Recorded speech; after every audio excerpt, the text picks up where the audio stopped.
and he was actually in the hospital. He had gotten so ill. He was on an IV drip directly into his heart. It was sad. And being in the hospital actually moved him up on the transplant list. So maybe a level 3, but then as a level 1. We also had, and this was devastating, he had a test partway through, and his transplant cardiologist came out and said, Bill, you're so sick, you can't have a transplant. And it just took all of his hope away. A transplant is a pathway to hope for more in life. And when the doctor told him he was too sick, they were taking him off the list. It was very difficult. I tried to console him. He was unconsolable.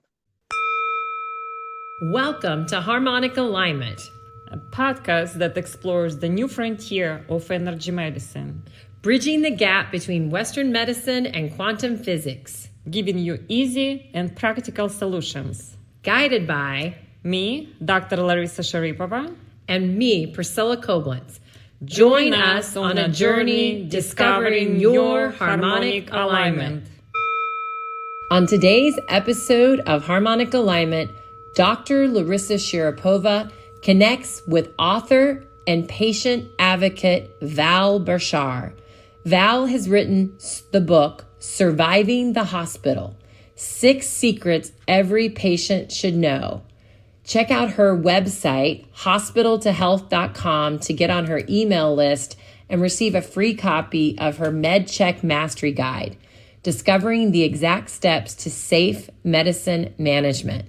Val is here to share her incredible 30-year journey with her husband navigating a heart transplant and all of the mistakes that were made in the hospital that nearly cost him his life.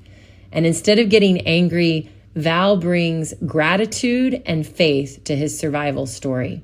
This is a beautiful unfolding and a very powerful reminder. If you have a loved one navigating a major health crisis, you need to be there and become their advocate. You got to ask a lot of questions, and Val is going to guide you in that process. Welcome to Harmonic Alignment Podcast. Today I have a guest, Val Barschaw, and she's communicator for patients in our healthcare system. Welcome to the show, Val. Thank you very much for having me. I certainly appreciate it. I had experience with American medical system. Actually, I was trained as a medical doctor in Europe. But when I learned about American medical system, I changed my mind to become a doctor here. So I want to hear all your story from the patient's perspective, or patient's advocate or supporter. How was your experience and why you start doing this kind of job? So the story starts with a gentleman that I was a coworker with, who one day I noticed wasn't at work, and I asked, where is he? And they said, well, he's in the hospital. I thought, oh no, I'll go check on him. Turned out the doctors had just given him a 6-month prognosis to live without a heart transplant. One of the things that he was advised to do is get a support group. You're looking at a pretty dire diagnosis here. Let's look at a support group. And I volunteered to be a member of that support group. Through that, I came to learn so much about the system and all the people involved and the communications and where things go well, where things don't go well. And the wonderful blessing in the story is Bill ended up having to wait 10 years to receive his heart transplant. Right in the middle of that, he and I got married. And so he's now my husband. And through that 10-year journey of constant doctor's appointments, multiple hospitalizations, I learned a lot.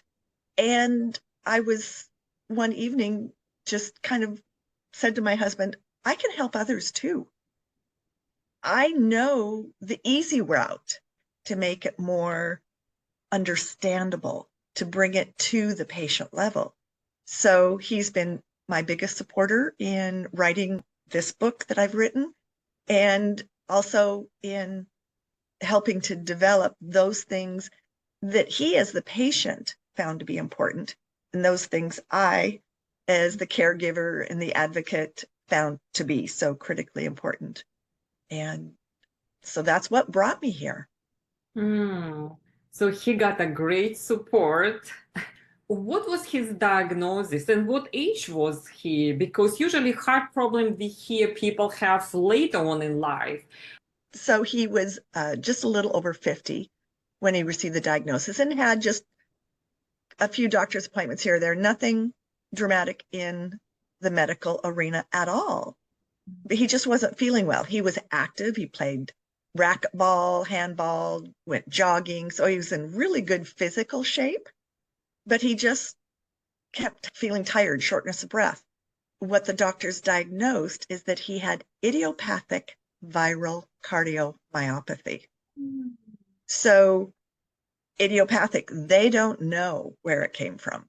The virus had attacked his heart muscle and deteriorated to the point where it could no longer function well enough for him to remain active, and it was going to continue to deteriorate unless there was a drastic change through a heart transplant. One of the saving graces is that he had been in good physical shape when he got struck by the virus.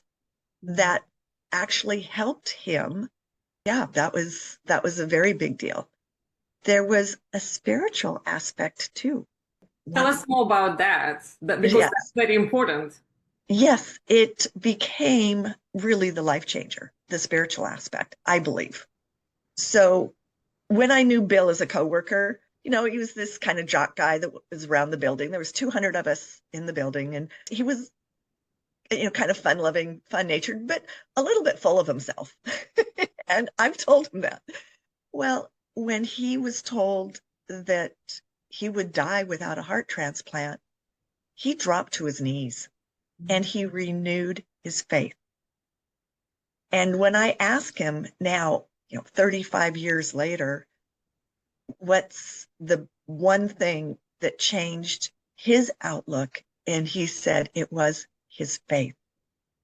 And it's a huge component. So Bill renewing his faith, becoming humble, allowed him to be who he truly is, which eventually allowed me to see him for that person. We became husband and wife, and our support and our strength together, our harmony together, strengthened through that faith. And I know sometimes it takes many years to get some transplant. Sometimes you don't even match, and I work in the medical system. I know how hard it is. You can wait all your life for the transplant, for your perfect match. So how was that process? It is very stressful. So getting on the transplant list, and then you're prioritized on the list, and then they're looking for the perfect match. In our area, the hospital that does transplants wanted a minimum of 6 points of match: blood type, tissue type, size, but there were 6 points they wanted to be sure matched. At that time, they gave the patients beeper so that should a transplant or potential transplant become available, they would page you to say, hey, be sure you're on the ready. So we had a go bag, always had, for years and years, had a go bag. And the first time we got a phone call that there was a potential heart transplant for him, it proved to us how ready we weren't. We thought we had backup for, who's going to take care of the house. We had one son at the time. He was in his late teens, and so we thought we had it covered. That first pager call showed us that we needed to get more prepared. It turned out they called 10 hours later. No, it's not going to be a match. Go ahead and stand down. So you have that total disappointment, but then we chose to look at it as relief because it was like a trial run. Oh, yeah. How many trials did you have? We had a couple.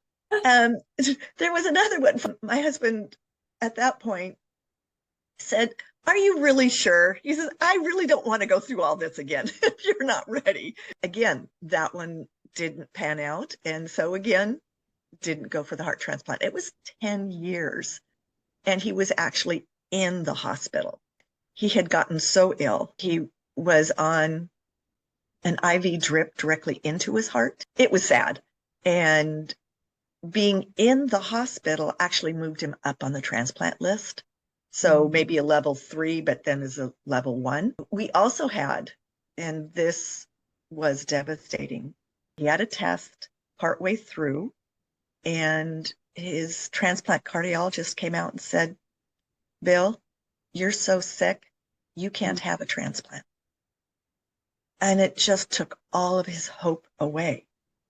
A transplant is a pathway to hope for more in life. And when the doctor told him he was too sick, they were taking him off the list. It was very difficult. I tried to console him. He was unconsolable. The next day, he reached out to that original cardiologist who had diagnosed him and asked for an appointment. He wanted a second opinion. Are you sure that I can't go forward on this? And that cardiologist was wonderful also. And he said, do you know what? And you'll understand this. It's your pulmonary artery pressures.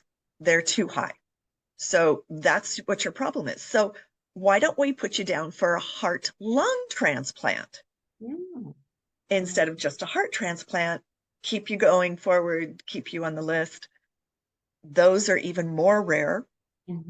They have more complications, but it gave him hope. And the cardiologist said, but you know, Bill, we're doing the best we can with the information we have.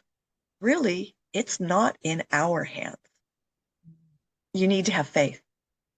And that doctor recognized how important the faith was in our journey. We got through that episode of being not on the list to heart transplant to we found another medicine we can try, and Bill got back on just a heart transplant list. So yes, lots of ups and downs. It was definitely a roller coaster.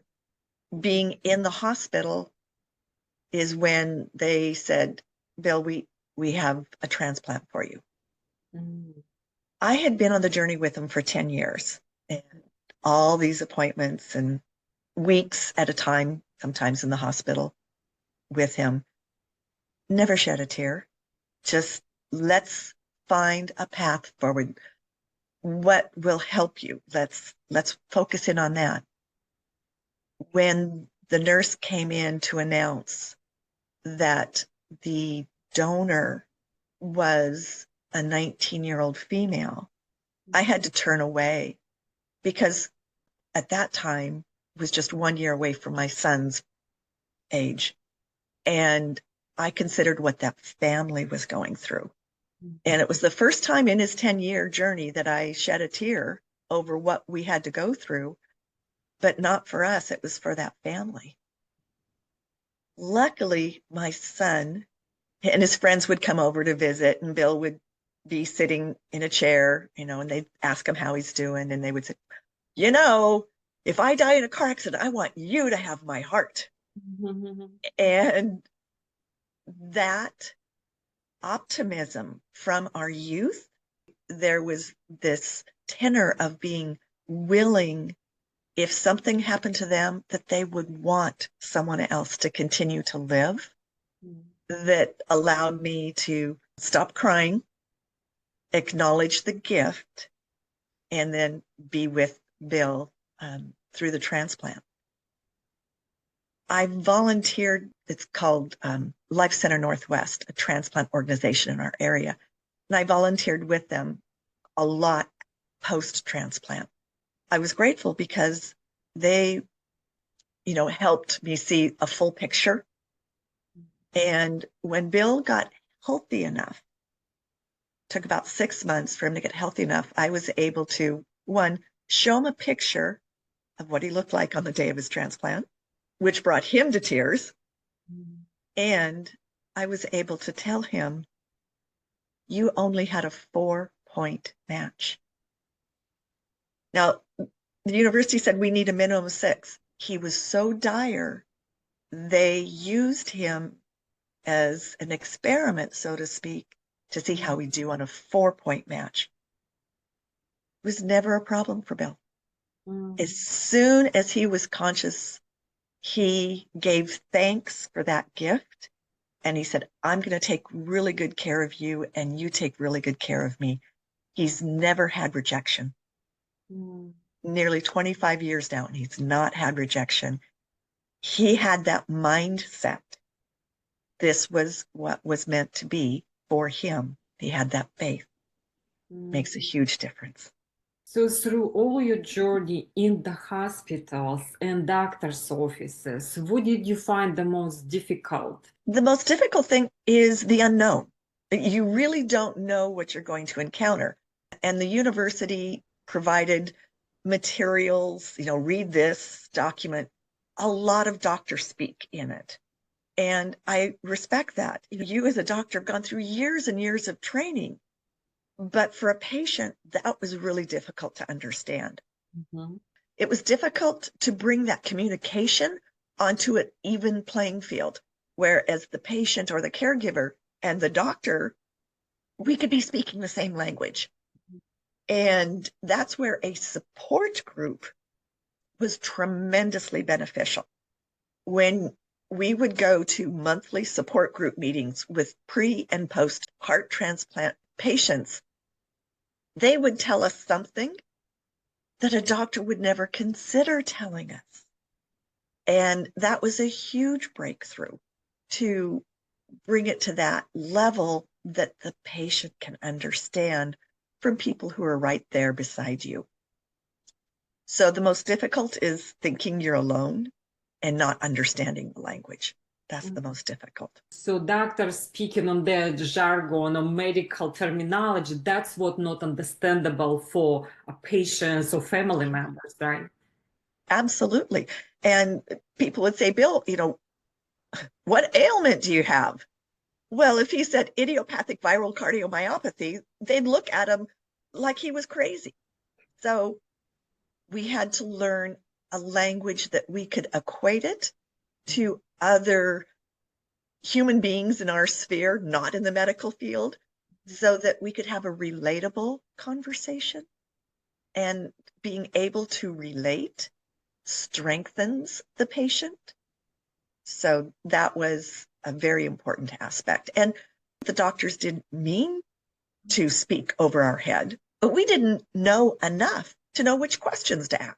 It's a situation where getting better communication, having courage to ask for clarification. We also developed a little bit of a gallows humor because we spent so many hours in the hospital. Just things like that that help us elevate the spirit and the frame of mind. So when doctor or a medical professional present you something, the way they explain, it should be understandable for the person who signed the consent about anything, about treatment, about surgery, about anesthesia or anything else. So if they speak in jargon or not understandable language, how a person on the other side gonna understand what's gonna happen with that and sign the consent? And when we sign the consent, we give our rights to medical community, correct? So I think that's very, very important to have the same kind of level of communication between medical personnel and the patients and family. Absolutely. You're spot on with that. One of the things that was very difficult for Bill, or for anyone, is to recognize their mortality. And Bill, it took him a while to actually write out his will. And that was one of those steps. They're going to ask you in this consent, what type of life-saving measures should they go through?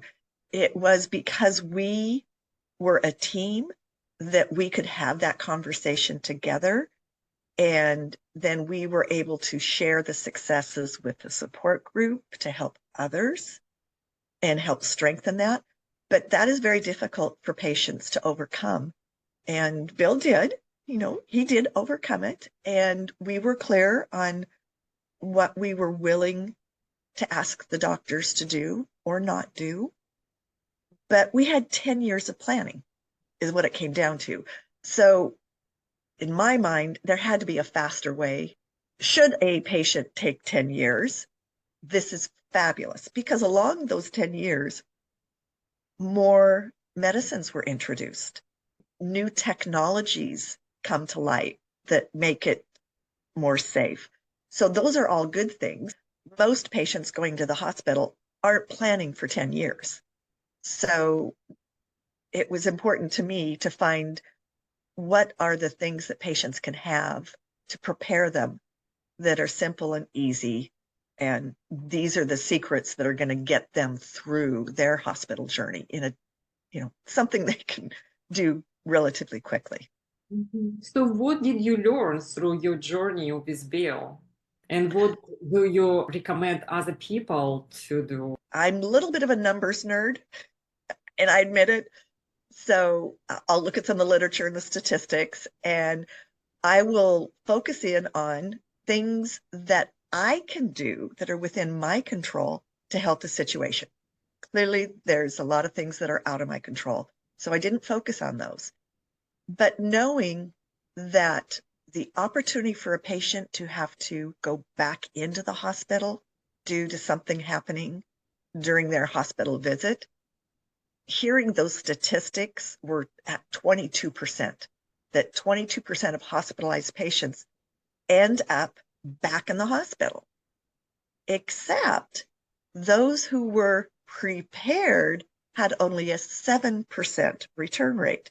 So you can bet I focused in on, well, that's a 300% improvement if we get prepared. So I totally focused in on being prepared. So where are the areas that a patient could be most prepared in? And that's to recognize their ailment and learn about it, be able to talk about it, recognize each and every medicine that they have. Medicine management is huge because of the number of medicine errors that occur in hospitals. We're dealing with other human beings. And one hospitalization that Bill had that was particularly difficult, he was scheduled for a procedure. He had been off his blood thinner medicine for a week, and then they were going to do the procedure, and then he'd go back on his blood thinner medicine after he'd recovered enough. Well, the nurse came in to his hospital bed and said, I got your medicines for you. And Bill and I had the actual routine. Let's go over each pill one at a time. And by just that simple question, Bill and the nurse both recognized that's a blood thinner. I'm not supposed to have that right now, because there's an opportunity for the patient to be proactive, self-active, and not to point fingers, just to say, I'm in it for me. It's okay. I shouldn't be taking blood thinners before I go in for surgery. So knowing your risks, knowing where the likely human errors are to occur most frequently is in medicine management. The other place where the largest preventable number of incidents occur is in hospital-acquired infections. And I see you nodding, HAIs, hospital-acquired infections, which Bill also got to go through. We go into the hospital room with cleaning wipes, and you wipe down all the surfaces that you can see, the bed rails, the tray table that they put over the bed. Wipe those things down, because you really don't know how good the housekeeping was. And the reason Bill had acquired an infection is they had put him in a room that hadn't been cleaned. Then we had the whole week-long regiment of trying to cure the infection and then eventually getting a procedure. So knowing what you're going to go through as best you can, knowing your medicines, bring cleaning wipes, keep it clean, and a level of humbleness and humility. Ask for help. Ask for clarification. Somebody's going to use a term you don't recognize, just ask them to break it down for you. That humbleness of being courageous to ask this expert whom you adore, but they're speaking a different jargon that you don't understand. Just go ahead, ask them. They really want to give you the right answer. I learned two other things. Faith. Bill was laying on a gurney and things weren't looking good. I just reached over to him and I just said, let's pray. I don't tell people what their faith preference should be, but I acknowledge that he and I have a faith. And so we just quietly prayed. We didn't yell it from a rooftop, but we just quietly prayed there as he's laying on the gurney outside the operating room. The head nurse saw us praying, and she breathed a huge sigh of relief. She knew, like us, he was going to need all the help he could get. She was relieved when she saw that we had faith. So when I emphasize that faith is an important part of the journey, not just for the patient, but for the other members of the staff as well, it helped her understand that we were relying on a higher power, that whatever happened, we were placing it in God's hands. And so faith is a huge element. And then the final part is gratitude, being grateful. Writing thank you cards afterwards helps lift the spirit of the patient because they're saying thank you. And they're, yeah, I'm here today. Thank you, doc. Thank you, nurse. Thank you, housekeeping. And those thank yous go so far to help the patient begin the healing cycle. So gratitude changes everything. And those are all simple things that the patient can control. Amazing. And speaking of gratitude, be grateful just to have opportunity even to be in the hospital, have medical coverage. Be grateful for that, because some people don't have an opportunity even to go to the hospital, or even in other countries, they don't have a hospitals around. They don't have opportunity to even have a transplant. So gratitude is always important in anything, not only going through the treatment, but in general in life. Yeah. Yes. Gratitude changes everything, but it's such a huge part of healing. Huge part of healing. Tell me what's happened after the transplant. What was his recovery process? Bill's transplant went well. They had talked about that as they were going to perform the surgery that he might have to have a left ventricular assist device, LVAD, just because they were concerned about his pulmonary pressures. So they were just concerned about his lungs. They said, you might have another device in you. The surgery went so well, he didn't have to have that. The defibrillator that he had installed a few years earlier got to be removed. So he was there as an organ human being, not as a mechanical being anymore. We had a hiccup.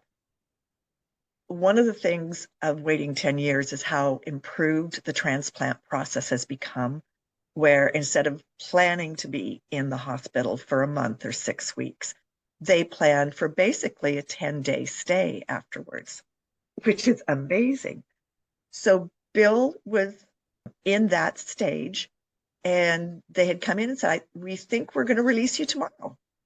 Things are looking pretty good. We think we can send you home. So the attention turned away from Bill at that particular minute to, okay, what's the process going to be for discharge? And the medical staff put their attention there. Bill called me. I was working part-time during this, and he called me at work and he said, I'm not doing well. He said, but I push the button and the nurse doesn't come. And I said, okay, I'm on my way. I remember it distinctly. It was a Friday afternoon, Seattle traffic, getting over the floating bridge. It was going to be an hour for me to get there in something that should take 15 minutes. And I got there, and he had had a lung treatment during the afternoon. They'd put a sign on his door, do not enter. No one was entering. He's pushing the button, asking for help, but he's not getting any. So I saw this sign, said, hey, what's this about? And they said, oh, that was for his 1 o'clock lung treatment. I said, okay, this sign's coming off the door. And in a transplant situation, he has no immune system. So you wash up, you gown up, not as much as a surgeon would, but still you wash up in an antechamber, and then you walk into the room where Bill is. And I went in there and he was in the fetal position, lights off, whimpering. He was in so much pain. He had gone blind from the pain.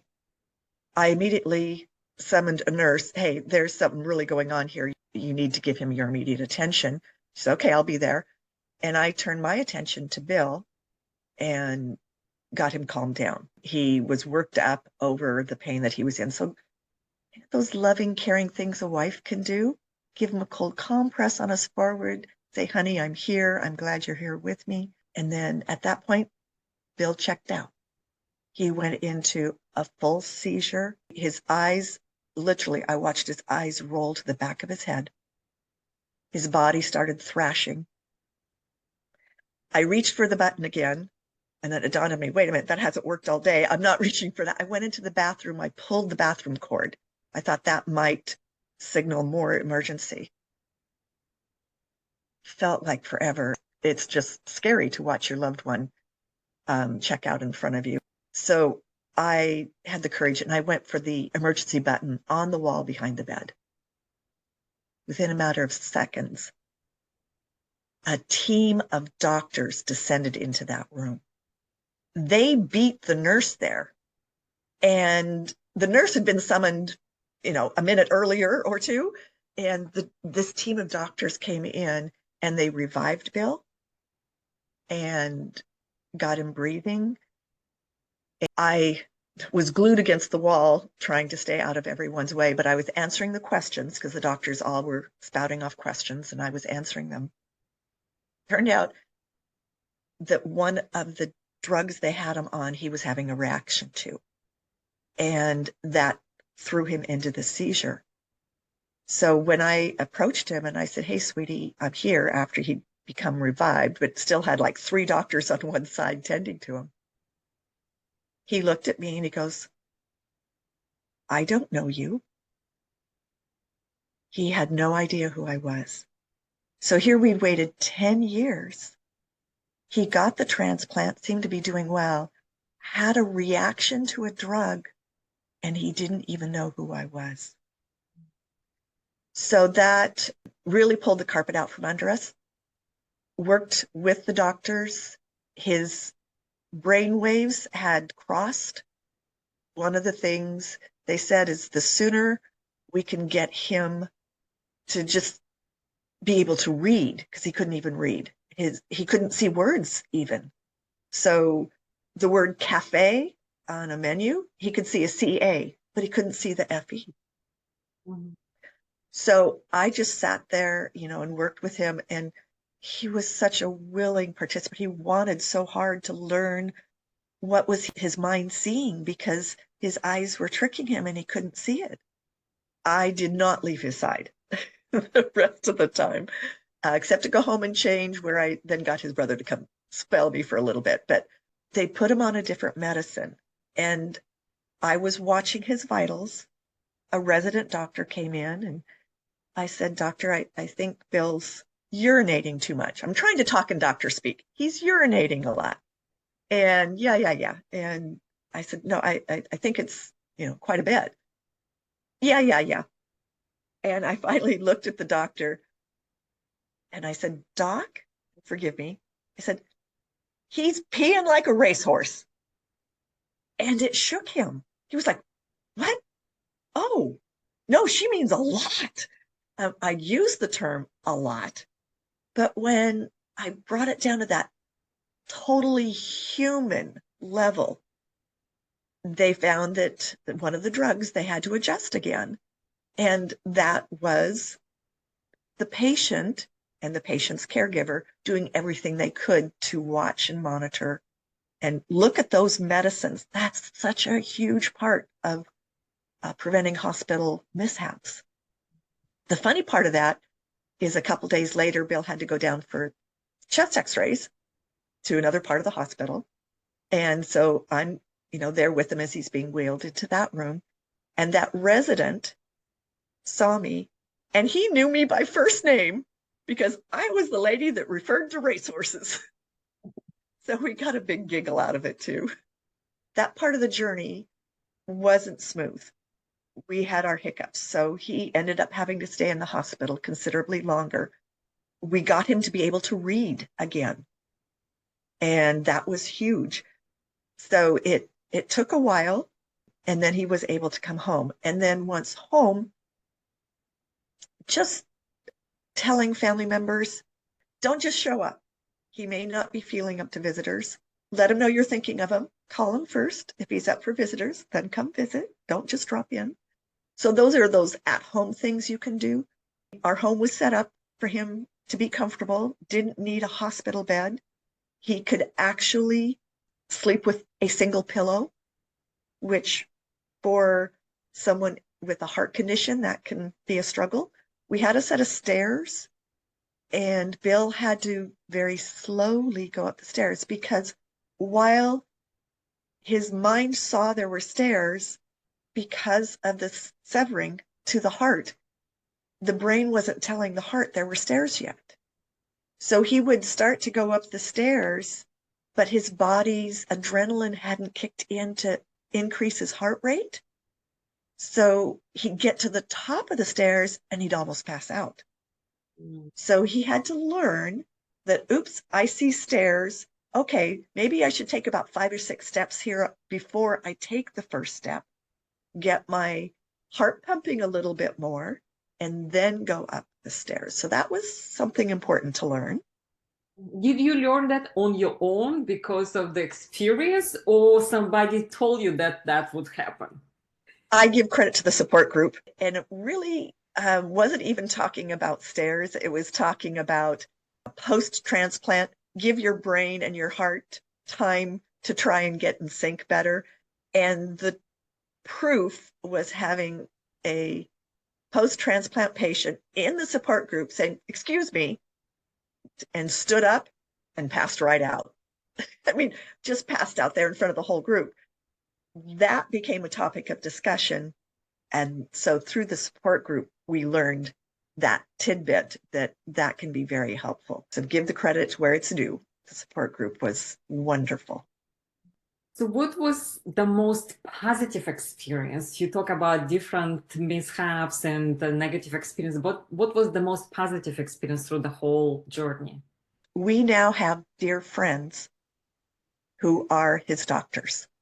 They're not just doctors. We love them. We respect them. We appreciate them. And we developed friendships out of it. Bill's transplant cardiologist, we were there at a doctor's appointment after his first child was born. And then again when his second child was born. And then when the kids graduated. And we have been able to develop a bond and a friendship that will last forever. So that's positive from a personal level. From a larger level, was this experience taught us how to do it better. And so now I can go forward and through writing a book, through putting information on my website, I can help others do better. That's the most positive experience of all is being able to give back and pay forward. We don't want to bounce back. We want to bounce forward. That's been the most positive. Tell us a little bit more, how do you work with clients and how people find you? So people either find me word of mouth. I do have a book that's scheduled to launch late this spring. And with that book, I will be doing book signings, and that will help people to find me that way. I do speaking engagements like the Rotary Club or the Lions or the local hospital and let them know that we've been on this journey and we know some secrets that people can have that'll help them be better prepared. So I do it through speaking engagements. I'll do it through book signings and through the website, word of mouth, of course, Facebook, LinkedIn, the social media. I'm forcing myself to make some posts, which this is not my bailiwick, but I'm forcing myself because I know, absolutely know, there is someone that will be so much better because of the information I can share with them. The first step is I want to be sure I'm always giving somebody something of value. So I've created what I call the Med Check Mastery List. And that's a checklist all about medicines and why they're important, because that's one of the critical things that you as the patient have the most control over. And it's for free on my website. People can get a copy. And the book, it's a short, easy book. It's the kind you can bring to the waiting room. And when you bring it to the waiting room, it might help you actually go into the doctor's appointment. But it really talks about, there's just 6 things.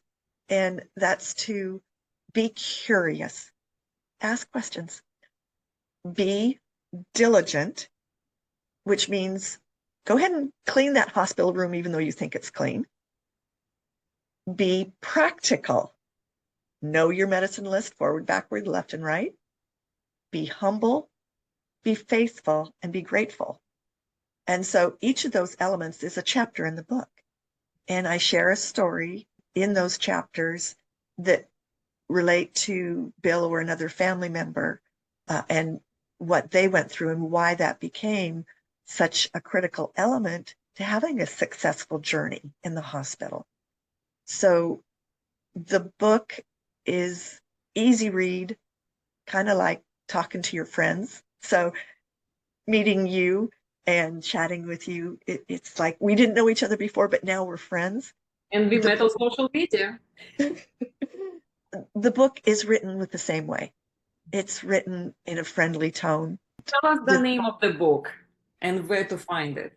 Yes, the book is called Surviving the Hospital: 6 Secrets Every Patient Should Know. And it will be available on Amazon, Barnes & Noble, all the normal book outlets. Once Amazon announces the release date, it will also be available in ebook form. I wish it would be available in the hospital's gift shops so people could buy, or even in doctors' offices. Yes, those are both places that I will be promoting the book. The book, this is the first book. It's geared to the patient, but it will do more than help the patient. It'll help the caregiver, the family member, the support. It will even help members of the medical team. I was gifted with a friend who's a retired nurse who wrote the foreword in the book. And she had, of course, had to read the book first. And she's like, oh my goodness, I learned something here. And bless her heart, she was humble enough to acknowledge that even a seasoned nurse could learn something that just hadn't come to light to her before.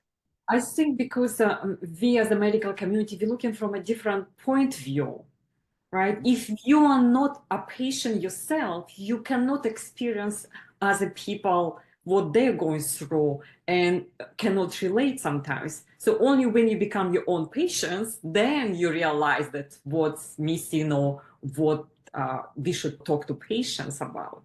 So that's a missing link in our medical community. Yes, yes. And it is wonderful. We mention that all the time. And yet some people have become doctors because of a medical issue. Great. They might have more compassion and empathy, or it might be so long ago they've forgotten. So just having that conversation, as I mentioned, we developed a little bit of a gallows sense of humor after 10 years of waiting and so many hospitalizations. I tell people going into the doctors and they don't know the doctor all that well, don't eat raw onions before you go to the doctor's office. I'm like, what? I said, no, treat it like a first date. You want them to like you. You want to like them. And if you go there with bad breath, you're going to kind of set the wrong tone. So go with a positive attitude. that they're there to help you. You're in the best place you can be right now. That's why you're there.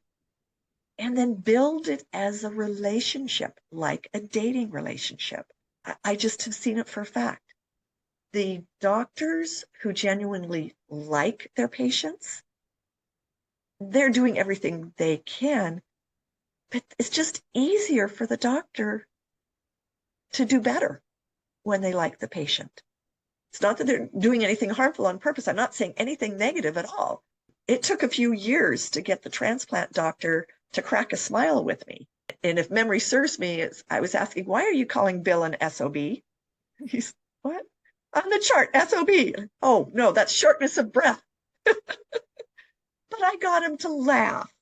And that laughter helps the situation. It removes tension. If you can find, something humorous, whether it be a reference to a racehorse or something that you thought the doctor was saying that they weren't, bringing to a relationship level is hugely important. Is Bill as humorous as you?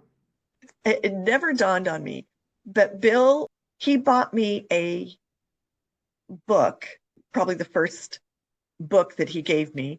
And on it, he wrote, "To my friend with the weird sense of humor," referring to me. Well, the only reason he got away with that is because he related to it. It was his sense of humor. And then a few years later, I said something. He goes, "Oh, that's your demented sense of humor." And I'm like, "But I got it from you." So yes, he has a sense of humor.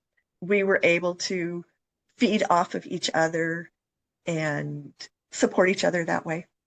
I'm so inspired by your story and your support to Bill and your support group and what you learned through your journey. And I'm so happy that you're doing it for other people. So what would be advice for somebody who is going through a difficult medical situation or have to spend in the hospital for a while?